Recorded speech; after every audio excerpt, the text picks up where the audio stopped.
So tomorrow in London, we are ending the lockdown in this city. And we are going from a complete countrywide lockdown now into less of a lockdown, known as Tier 2 here in London, Tier 3 in many parts of the country, especially to our brothers and sisters up in the north, which means, for all effective purposes, that we are still on lockdown. It's like we've been wearing a very tight pair of shoes around for months and months, and they've now allowed us to take off the tight shoes. And we're walking around saying, wow, look at this great comfort. Look at this incredible freedom we have. Although in a few weeks from now, we'll be asked to put on that tight pair of shoes again. And the problem is that you're going to be given even tighter pairs of shoes and even tighter pairs of shoes. And one day, you're not going to be able to put on those pairs of shoes that the government asks you to try to squeeze on your feet, even though it's really uncomfortable and it doesn't make any sense and you can't really walk right. But they're convincing you that you have to do it for your own health and safety and the safety of your community.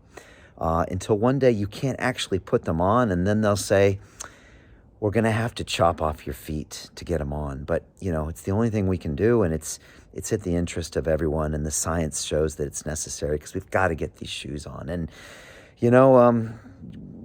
a few of us will acquiesce, and pretty soon, maybe no one will even have feet anymore, and it goes on and on from there. And honestly, that's just an analogy that I just made up right here on the spot, and it's a comparison of what we've seen here, which is what one of my guests this year called the totalitarian tiptoe. And it's a way of slowly constricting our own civil rights and our own human rights into where we don't even realize that we should have these as humans anymore.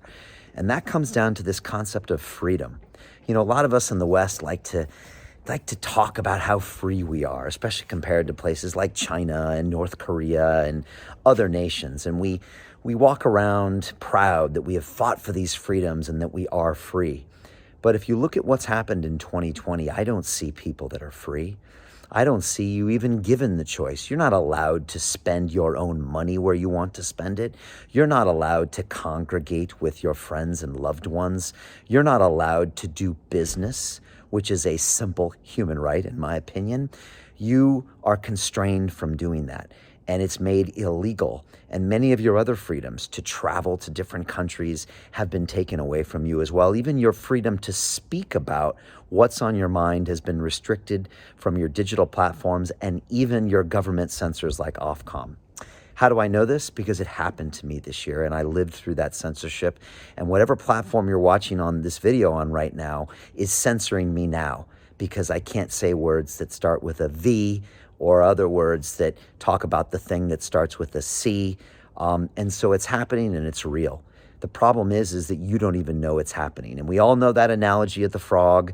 We stick him in the pot. And if we throw him in hot water, he jumps out. But if we turn up the heat slowly, he actually allows himself to boil with no protest. And that is what's happening to us. And so tomorrow we find that they turn that water down a little bit and make it a little cooler than it was. It was getting a little warm in the pot. And then later in January, they'll turn it up a little bit more and we'll accept these.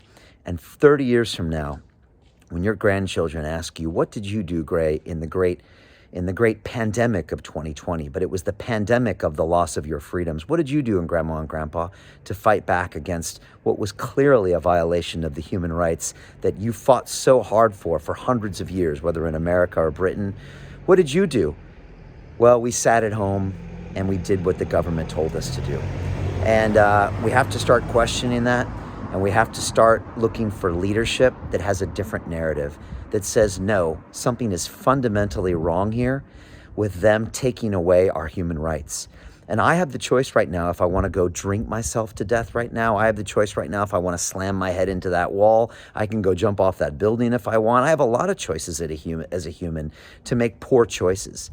But I don't have the choice right now to take my own health into my own hands, knowing my own risks, and congregate with other people or do business because a government has said that I am not capable of making those decisions. I've lost the sovereignty over my own body. The fact that everyone isn't alarmed by that is a scary thing, and it's something that everyone needs to consider, and I want you to consider right now, because it potentially gets worse from here if we don't put our foot down. And when it comes to our digital platforms, I could talk your ear off about that, but that's why one of my policies, freedom of speech, and the legislation of digital freedom of speech is one of the ones as my platform for the next mayor of London. So this is food for thought. Again, I am not into protest, and I'm not into rebellion, and I'm not into breaking laws, but I am into having intelligent conversations and open and honest debate that upsets people, that talks about science and data-driven solutions. I'm into proportionate responses to the virus. I'm into protecting the economy, and I'm into cost-benefit ratios and a concept of control versus elimination. We cannot eliminate this virus. We can only live with it. So let's find solutions now. Let's stop being ridiculous. Let's stop ruining ourselves, because right now it's ridiculous what's happening, and we're giving away our civil liberties and our human rights, and we're never going to get them back. So leave your comments below. I'm curious what you think, and this is just a public service message that your rights are being taken away, and we just need to wake up and realize that fact. So I appreciate you. Thank you for your thoughts below. I appreciate all the love and energy support I'm getting for this campaign. It means a lot to me. We're taking this very seriously. May 6th is the election. May 7th, we are moving into City Hall, and we are going to make changes with intelligence, science-based decisions, and we are going to give you your human rights back so you can make choices with your life. That is our plan. That's what we're going to do, and we look forward to you coming on this journey with us.